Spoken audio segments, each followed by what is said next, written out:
We begin the news at this hour with a former oil minister in Nigeria, Desiani Alison Madueke, appearing in court in London after being charged with receiving bribes in exchange for multi-million-dollar oil and gas contracts. She was Nigeria's Minister for Petroleum Resources between 2010 and 2015, during the tenure of former President Goodluck Jonathan. Now, Alison Madueke was also the first female president of the oil bloc OPEC. Britain's National Crime Agency says she received various forms of rewards, including cash, luxury goods, and holidays. The NCA adds that it has frozen assets worth millions of dollars related to the charges. Alison Madueke has denied the allegations and has been on bail since her arrest 8 years ago. She is also facing similar charges in Nigeria and the United States.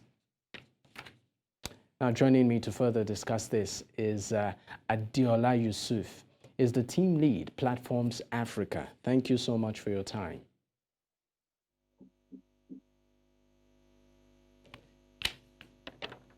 Adeola, thank you so much for having me on the program. All right, great. What are your potential, or what are the potential geopolitical implications of a former Nigerian oil minister facing corruption charges in multiple countries, including the United Kingdom and the United States? Okay, first of all, everyone understands that it is something that will, show a very, very negative implication to Nigeria.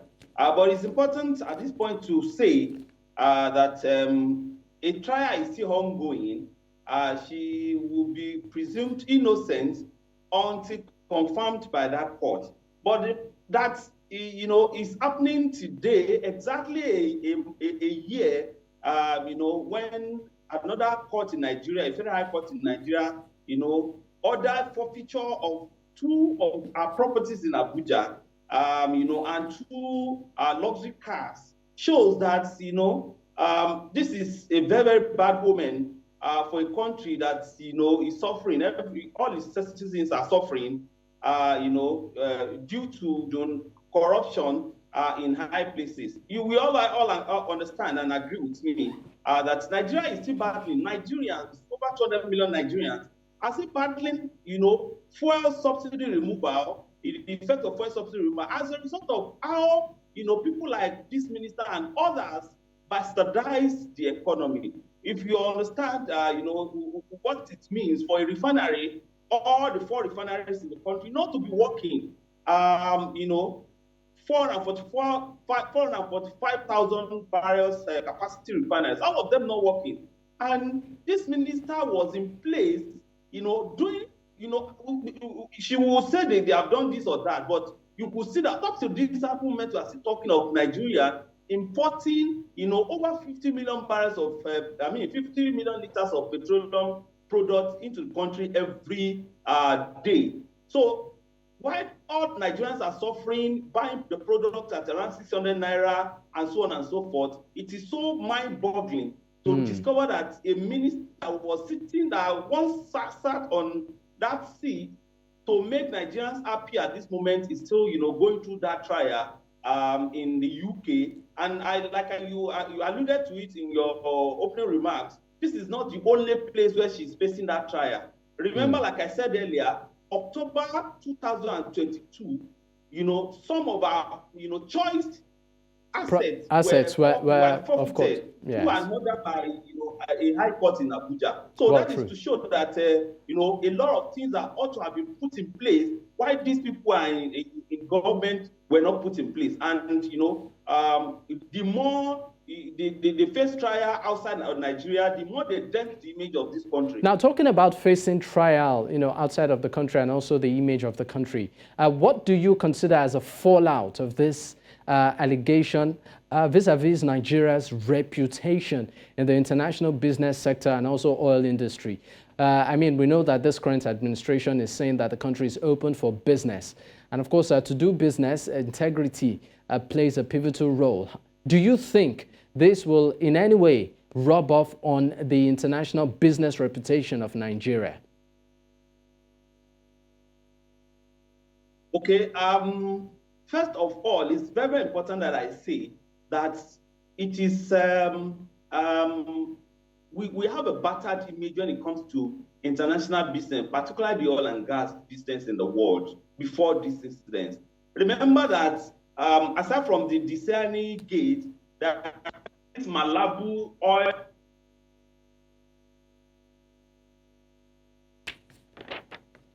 Adeola, are you there?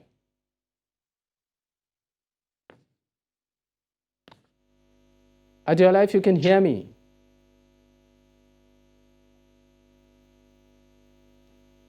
Okay, Adeola, so, okay, great. We have you back. Please continue. Okay.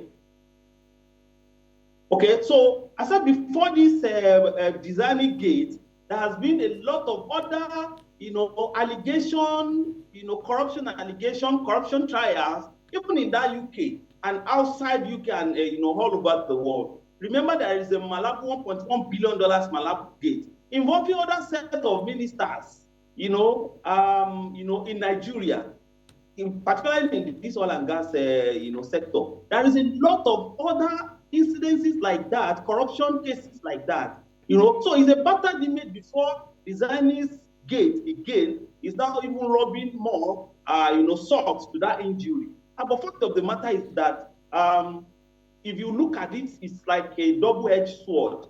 It is going to, send a signal and a message to whoever that is going to sit on that seat that whatsoever you do today, there will always be a repercussion. There will always be a day you stand to account for your, to give account of your stewardship. So it's either way. Why it is something that I naturally do not pray for that it continue happening to Nigeria. The second, perspective to it is that it is sending a signal to whoever that is going to sit on the seat, on that, seat of Minister of Petroleum Resources, to know that whatsoever he or she does today, there is going to be a day of reckoning. There's going to be a day that is going to give account of stewardship. All right. Now, can you explain, will I call it right now, the insignificance or the importance of the National Criminal or Crime Agency freezing the assets related to the charges? Number one, do they have the capacity to do so? And of course, what is the implication of this particularly as regards Nigeria? Should we be expecting some sort of repatriation, of some sort? Okay, based on the fact that that case is well defined, the charges are well stated out.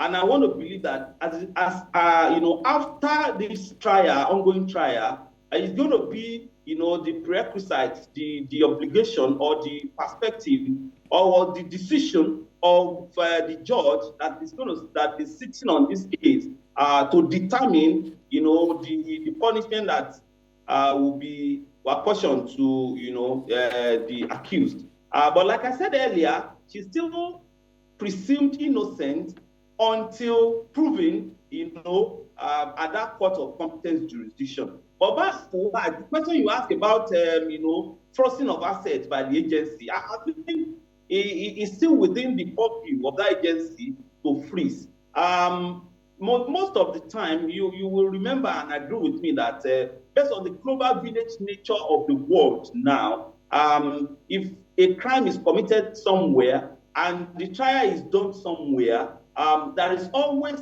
that collaboration between the the country where that where that crime was committed and the country where that trial is ongoing. I believe so, strongly that Nigerian government is, totally supporting this ongoing trial and whatsoever collaboration that they would need to make sure that this gets to a logical conclusion. I believe that they're going to, supply that, willingly.